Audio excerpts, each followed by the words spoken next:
North Bengal ঘুরতে এসে এক নেপালি দাদার সাথে কথা বলে হুজুকে উঠে পশুপতি নাগাদ থেকে পৌঁছে গেছিলাম কান্যাম। আগের পর্বে সেটা অলরেডি দেখেছেন। কান্যাম ভিউ পয়েন্টে ঘোরার সময় দেখেছিলাম একটা দাদা হাতে একটা হোর্ডিং নিয়ে দাঁড়িয়েছিলেন, আর সেটাতে অনেকগুলো অ্যাডভেঞ্চার রাইডের লিস্ট ছিল। সারাদিন ঘুরে ফিরে এবার বাড়ি ফেরার পালা, কিন্তু তখনও মাথার মধ্যে ওটা কিন্তু ঘুরে যাচ্ছিল। তারপর কি হলো চলুন দেখি। এই হোয়াটসঅ্যাপ ইউটিউব, আমি সুব্রত আর আপনারা দেখছেন বিয়ন্ড মাইলস্টোনস। নেপাল পর্বের অলরেডি শেষ পর্ব বানিয়ে ফেলেছিলাম, কিন্তু মনে হচ্ছে আরেকটা পর্ব হতে চলেছে। আমি রাস্তায় আস্তে আস্তে খুঁজছিলাম এই সাইনটার জন্যই। অ্যাকচুয়ালি কান্যামের ভিউ পয়েন্টে যখন দাঁড়ানো ছিলাম, একটা দাদা হোর্ডিং নিয়ে দাঁড়িয়েছিলেন। তো যা যা রাইডস ছিল, যা যা অ্যাডভেঞ্চার অ্যাক্টিভিটিস ছিল, সেগুলো অ্যান্ড প্রাইস অনুযায়ী আমার বেশ কম দামই মনে হলো। তো ভাবছিলাম করেই ফেলি। এখানে অলরেডি এটা পেয়ে গেছি হোর্ডিংটা, তার পাশ থেকে দেখছি নিচে যাওয়া রাস্তা 800 মিটার্স বলছে।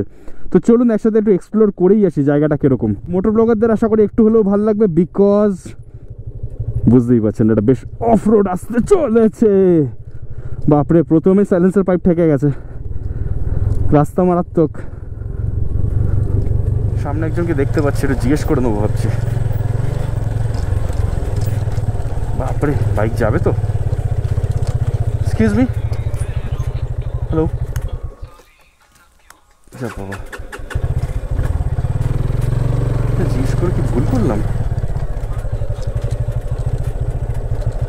মুখটা এমনভাবে ঘুরিয়ে নিলেন যেন বন্দুক ফন্দুক বের করছি বোধ হয়।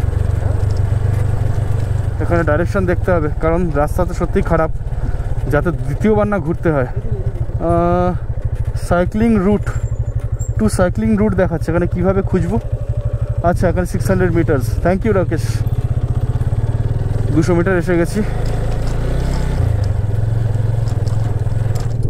600 মিটার আর বাকি আছে, প্রায় 4টে বাজে।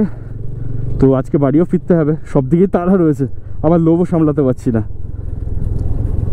তো ভাবলাম গিয়েই আসি। বেশ অফ রোড, এটা বেশ of road.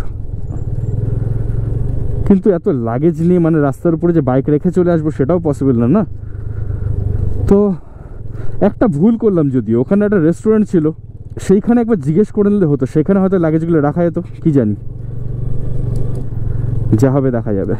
R 300 metre. Cipher এখন মোটামুটি অফরোড চ্যাম্পিয়ন হয়ে গেছে। মাঝে মাঝে সাইলেন্সারটা ঠেকিয়ে দেয়, বাট ওভারঅল পারফরমেন্স বেশ ভালো। এই যে রাস্তা কিন্তু খুব একটা ভালো না, ঝুড়ো মাটি, তার মধ্যে পাথর, বাট একদম সিমলেসলি যাচ্ছে। কমন কমন, আর 300 মিটার। আশা করি আর 100 মিটার চলে এসছি, মানে আশা করি ভুল রাস্তা নেইনি। ওয়াও, খুব সুন্দর লাগছে দিকটা।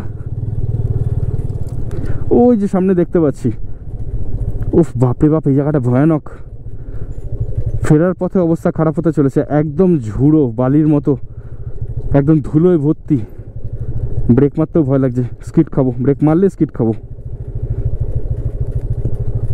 ও বাঁচলাম, একটা পাথরের উপরে পড়ে হাতটা একটু হালকা ঘুরে গেছিল। ইঞ্জিন ব্রেক মারাত্মক কাজে আসছে। এসে গেছি। ওয়েলকাম টু সূর্যোদয় অ্যাডভেঞ্চার্স। নাম রাকেশ, নাম।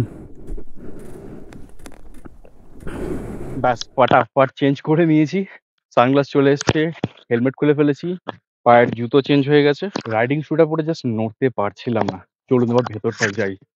বিল্ডিংটাও দেখতে বেশ ভালো লাগছে, কিন্তু পুরো বাঁশ দিয়ে তৈরি, আর ওইখানটা সমস্ত অ্যাডভেঞ্চারগুলোর একটা একটা করে ছবি দেওয়া রয়েছে। নাম হচ্ছে সূর্যোদয় অ্যাডভেঞ্চার্স। অবভিয়াসলি কন্ট্যাক্ট ডিটেলস আমি অ্যাড করে দেবো। আপাতত চলুন ভেতরটায় যাই, টিকিটগুলো কাটি, কারণ সময় খুব কম। Hi, good evening. Zip line obviously try करूंगा, और सेकेंडली बंजी जंप टाइप का कुछ था, तो वो दोनों हो जाएगा। तो वो मतलब क्या होता है, बंजी जंप से अलग होता है कि? अलग है वो। आपको बंजी जंप में होता है फ्री फॉल, इसमें फ्री फॉल नहीं मिलेगा। इसमें क्या होता है? वो डायरेक्ट आपको कूदने में डर लगता है इसमें। अच्छा, वो कूदने के आर्ट के लिए होता है। चलो वो भी करते हैं, ठीक है। तो वो और जिप लाइनिंग ये दोनों करना है, ठीक है। तो उसका कितना प्राइसेस कितना आएगा? और ये सारे पैकेज में है, अच्छा अच्छा अच्छा और हमारा नॉर्मल प्राइस है। सिंगल करेंगे ना, अच्छा, सिंगल करेंगे तो हाँ, ये है। ये अच्छा, price क्लासिक है। जिप लाइन शुरू করলে 800 টাকা, এগুলো সব কিন্তু নেপালি কারেন্সিতে রয়েছে। সুপাरमैन जिप लाइन ये मुझे करना है, ये इसी की बात कर रहे हो ना आप लोग? नहीं, हमने इसकी बात कर रहे थे। ये और ये इसका 1000। इसका और इसका। ये नहीं हो पाएगा अभी? अगर आप ये और ये करेंगे तो हम्म 1200। ये तो ये 1200 पड़ेगा। हाँ, मतलब नेपाल। सुपरमैन जिप लाइन और स्काई साइकिल है ये 12। ये वाला 1200 ठीक है।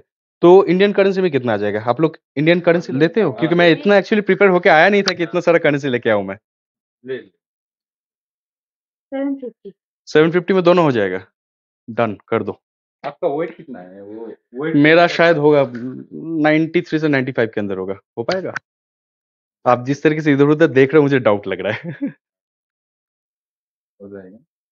भैया एक्चुअली मेरे पास कैमरा सेटअप है, ठीक है, बट अगर कोई आपसे सेटअप लेता है कि स्टिक लेता है साथ में गोप्रो लेता है, उसमें क्या चार्जेस पड़ेगा? हमारा पैकेज में करेगा तो 450 मिलेगा नेपाली करेंसी। अच्छा 450 क्या मतलब पर राइड के मतलब?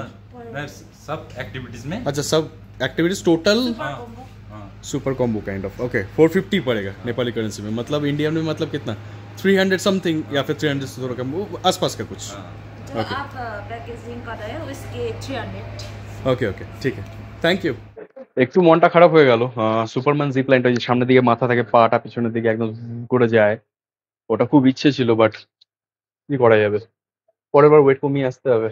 আজকে তো সকালে এটাই ঠিক ছিল না যে নেপাল যেতে পারছি কিনা, সেখানে নেপাল যাওয়া হয়ে গেল, প্রত্যেকটা জায়গা ভালোভাবে ভিজিট করলাম। ফাইনালি এটা হঠাৎ করে, এটা তো প্ল্যানের মধ্যে ছিলই না, সেখানে একজনের সাথে দেখা, একটা প্রপোজাল পাওয়া, রেটটা দেখে মনে হলো ভেরি রিজনেবল। ইন্ডিয়ান কারেন্সিতে আমার এই দুটো রাইড মিলিয়ে পড়ছে 625 রুপিস। তো আমি 650 টাকা পে করেছি, ওনারা নেপালি কারেন্সিতে আমার 40 টাকা ফেরত দিলেন। কনভার্সন রেট 1.6 রেখেছেন, তো একদম ভ্যালিড প্রাইসে নিচ্ছেন। আর বাকি যেটা দেখলাম কি বলে, ইয়েস ক্যামেরা যেটা, ওটা ইন্ডিয়ান কারেন্সিতে 300, ওনাদের কারেন্সিতে 450। 300টা আমি নিজের গেসে বললাম, কিন্তু মানে অ্যাপ্রক্স 300 এর আশেপাশেই হবে। লেটস ডু ইট নাও।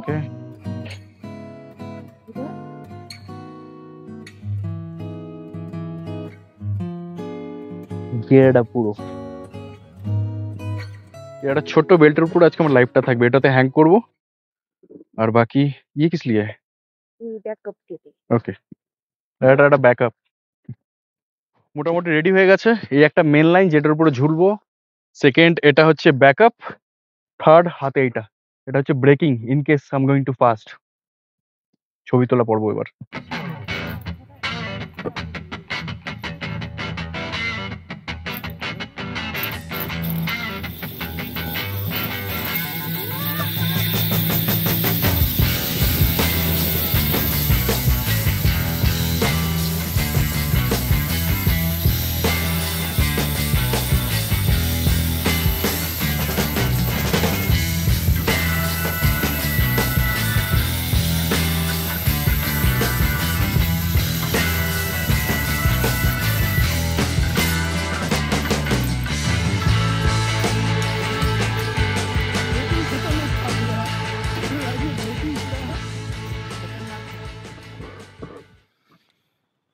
এতদিন আমি জানতাম যে আমার হাইটে কোনো রকমের ভয় নেই, কিন্তু এইখানে এক্স্যাক্ট সিচুয়েশনে পড়ে বুঝলাম ব্যাপারটা কিন্তু একটু অন্যরকম।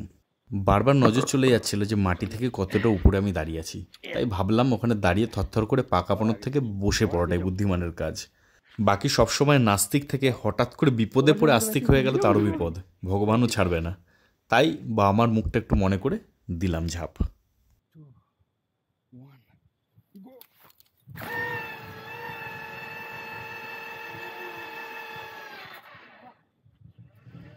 প্রথমটা কোনো প্রবলেম হয়নি, এখান থেকে যেটা গেলাম জিপ লাইনিংটা, বাট ওইখানে যখন জাম্পটা করার জন্য লিটারেলি ফেটেছে। মানে এর থেকে আর কোনো বেটার ওয়ার্ড পাচ্ছি না, আমি জানি একটু সংযত করা উচিত, বাট লিটারেলি ফেটেছে, মানে বুকটা এখনও ধরপড় ধরপড় করছে। আর সেকেন্ড কারণ ছিল হাতে যে ক্যামেরাটা ধরে রেখেছি, আমি তো ভাবছিলাম জাস্ট একটা এলাস্টিকের মতো আবার বাউন্স করব, তো ক্যামেরাটা সাপোজ ছিটকে চলে গেল, স্পেশালি এত বড় ডান্ডাটা আর আগায় ক্যামেরাটা, তো ভাঙার চান্স ছিল, পারছিলাম না। भैया आप रुको, आपका नाम क्या है भैया? मेरा भीम श्रेष्ठ है। हाँ हाँ भीम श्रेष्ठ। सुना ही नहीं दे रहा है मुझे, रुको। भीम श्रेष्ठ है मेरा। ভীম শ্রেষ্ঠ, हाँ जी। আচ্ছা। এই দাদা না থাকলে আজকে সত্যি পারতাম না। দাদা আমায় 3-4 বার জিজ্ঞেস করলো যে পুশ করবো কি, বললাম না, করলে তো নিজেই করব। তো মোটামুটি 15টা অ্যাটেম্প্ট লেগেছে, कितना 15 या ज़्यादा अटेम्प्ट लगा था मुझे भैया? वो 15-20 लगा था ना। 3 to 1 করছি যেমন। এবার আরেকটা কি, বঞ্জি জাম্পে আমি অলওয়েজ ভাবি যে দৌড়ে যাবো জাম্প করবো, এটা তো খুব স্লো জাম্প করতে হবে। তাই ভাবছিলাম মাথায় লাগবে না তো, অনেক প্রশ্ন তখন মাথায়। ক্যামেরাটা নিয়ে বেশি চিন্তা ছিল, কারণ কিডনি বেচে কেনা ক্যামেরা, ঠিক আছে, সেটা গেলে তো শেষ। এনিওয়ে দাদা তখন ক্যামেরা ধরলেন, অনেক কষ্টে বসে জাম্পটা মেরেছি। বাট নাও আন্ডারস্টুড দ্য ফান্ডা। আশা করি নেক্সট টাইম প্রবলেম হবে না। आपको भी ऐसा हुआ था क्या भैया पहली बार? पहली बार हुआ। दादारों ने प्रथम हमारा ट्रेनिंग में हुआ था वैसे। ओके, आपका भी मतलब ये सब पहले ट्रेनिंग हुआ था ना? हाँ, ट्रेनिंग में हुआ था। আচ্ছা, তো এটা হচ্ছে দাদাদের কার্ড, এখানে আমি দেখিয়ে দিচ্ছি। এটা জাস্ট ফিক্কালটা ক্রস করে যখন আপনার কান্যামের দিকে যাচ্ছেন, রাইট সাইডে পড়বে আপনার ডান দিকে, আর কান্নাম থেকে ফেরার পথে লেফট সাইডে পড়বে, একটা বড় হোর্ডিং দেখতে পাবেন। তো এখানেই রয়েছে सूर्योदय एडवेंचर्स एंड रेस्टोरेंट। अच्छा भैया, वहाँ पे जो रेस्टोरेंट है वो भी आप लोगों का है क्या? हाँ, इसमें है हमारा रेस्टोरेंट।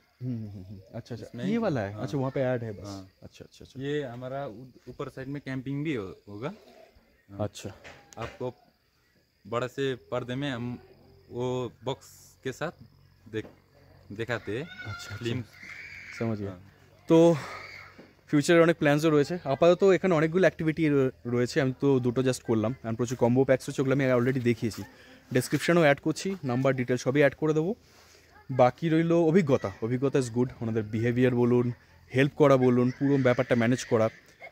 ক্যামেরাটা তো নিয়ে যাইনি, তো শুধু ইনস্টা 360 ছিল, সব কিছু কভার করতে পারিনি, জাম্পগুলো কভার করেছি। ওইখান থেকে মানে এই টাওয়ারটা থেকে ফেরার পথে কিন্তু দাদা আমাকে বাইকে করে নিয়ে এলেন, তো খুব একটা অসুবিধা হয়নি। আমি প্রথমে ভাবছিলাম যে তাড়াতাড়ি করতে হবে, আমার তো বাড়ি ফিরতে হবে তাড়াতাড়ি না। So overall it's a good experience. চলুন রাস্তায় বাকি কথাটা বলি। আমার মনে হয় এখানে আর কিছু বলার নেই, রাস্তায় খুব জোরে দেখাতে পারি মানে আবার ইন্ডিয়া কীভাবে ব্যাক করছি, এটুকুই। বাট এইখানের experience I think was awesome, and এটুকুই। Thank you everyone. টার্কি তো উঠেছিল, করে নিয়েছি, বাট পুরো অন্ধকার হয়ে গেছে, দুদিকে ফাটানো ধুলো, আর তার মাঝখান দিয়ে ব্যালেন্স করে উঠতে হচ্ছে। রাকেশকে বলেছি একটু হেঁটে গিয়ে যেতে, যদি 5-7 মিনিট আগে গিয়েছিল, তারপরে দেখছি সামনে এই হাঁটছে, মানে আর ভয়ের চোটে এগোয়নি বেশি। রাকেশ বস, সত্যি করে একটা কথা বলবি? আলো আয়, সত্যি করে একটা কথা বলবি? 5 মিনিট আগে হাঁটা শুরু করেছিস, এখানে এসে দাঁড়িয়েছিলি না? বস বস বাবা, গঁত করে উঠলাম আসতে গিয়ে। ও